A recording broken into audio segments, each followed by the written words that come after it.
This story is inspired by real American heroes like Patrick Hardison, a firefighter who turned scars into strength after unimaginable loss. Names and details are fictionalized for drama, but the courage you're about to hear is as true as it gets. If this tale of grit moves you, hit that like button, subscribe, and drop a comment. Where are you watching from? I want to know how far this story of defiance travels. My name is Sarah, and this is the story of my brother Jake, a Chicago firefighter who lost his legs but not his fight, and how we uncovered a betrayal that nearly stole his comeback.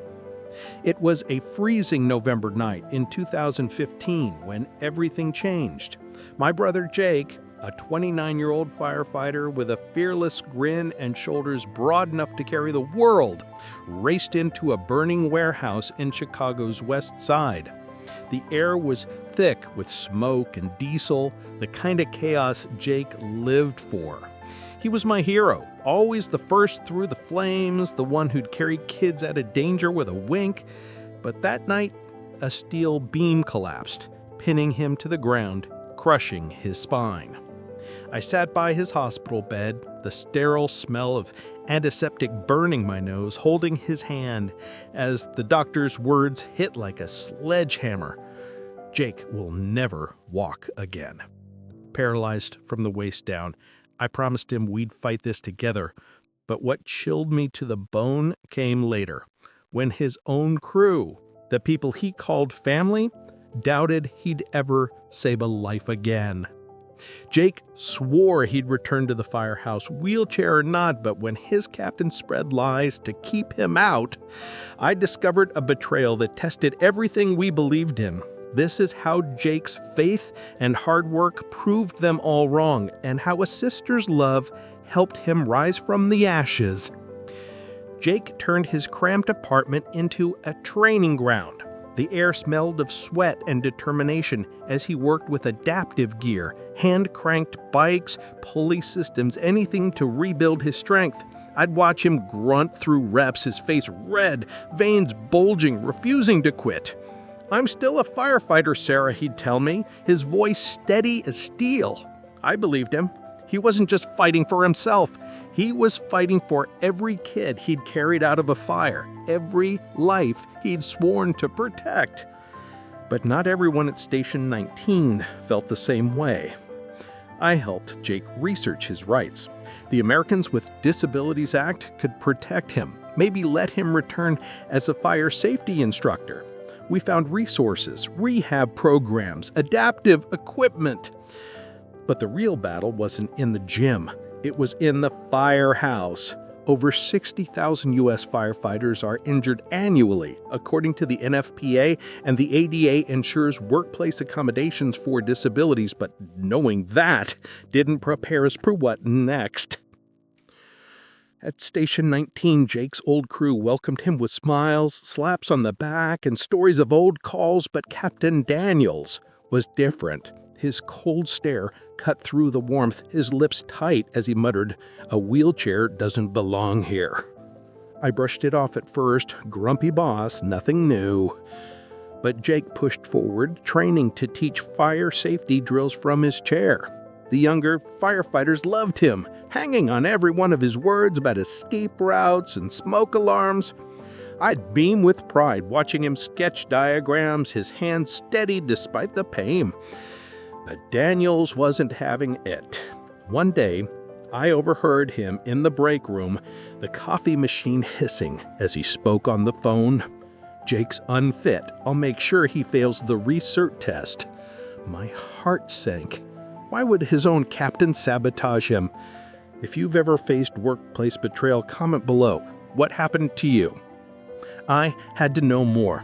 Late one night, I snuck into the station's office, the air stale, paper scattered across the desk, my flashlight beam flickered as I dug through files. Then I found it. Daniel's emails to the chief, claiming Jake's drills were unsafe. Lies! Worse, a bombshell. Daniels was angling for a promotion, and Jake's comeback threatened his spotlight.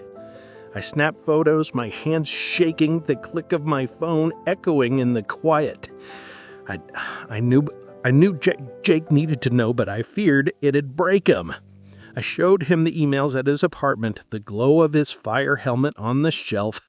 His jaw tightened, but his eyes burned. "I'm not giving up, Sarah. I'll prove I belong," he said. We devised the plan.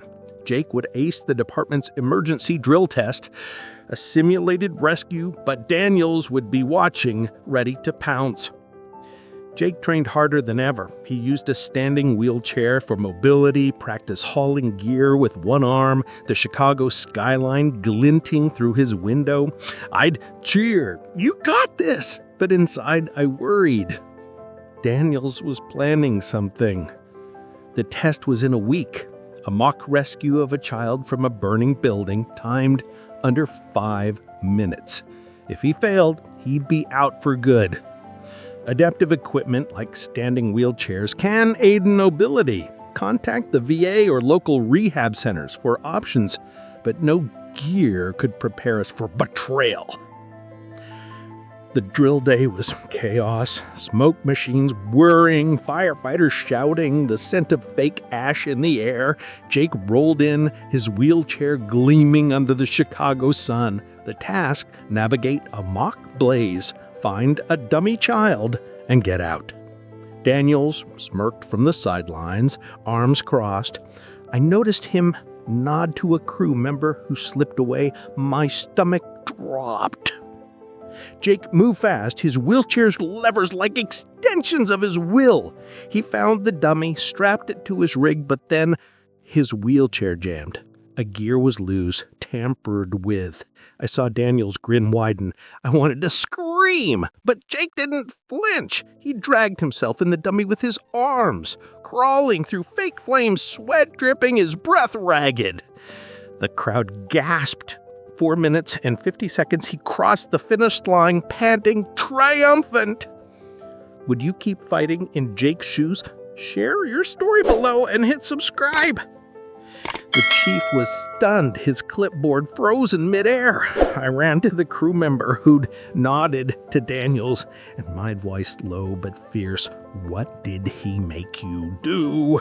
He cracked, admitting Daniels paid him to sabotage Jake's chair. I recorded it on my phone, my heart pounding like a drum. We showed the chief the emails and the confession. Daniel's face went pale as he stammered, "It was a mistake.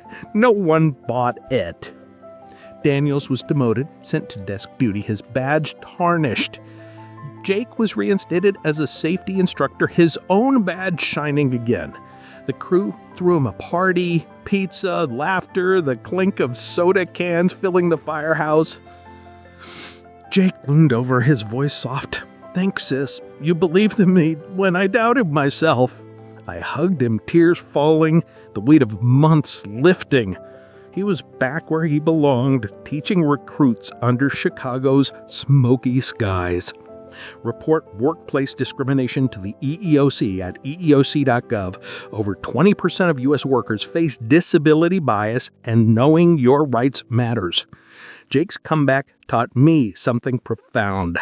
Self-confidence rebuilds what life burns down. Hard work and faith in yourself outshine any doubter.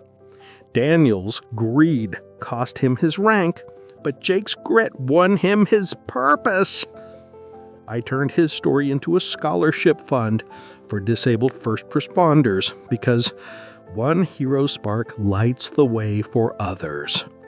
The moral of Jake's story is simple but powerful. Never let setbacks define you. Jake's legs were gone, but his heart wasn't. Hard work, faith, and a sister's love proved that courage rolls stronger than any wheelchair. What's your comeback story? Comment below and let's inspire each other. God blesses the brave, and I believe grit leads to brighter days. Love Jake's story? Check out 2 more hero tales on our channel. One about a blind teacher's triumph and another about a veteran's marathon miracle.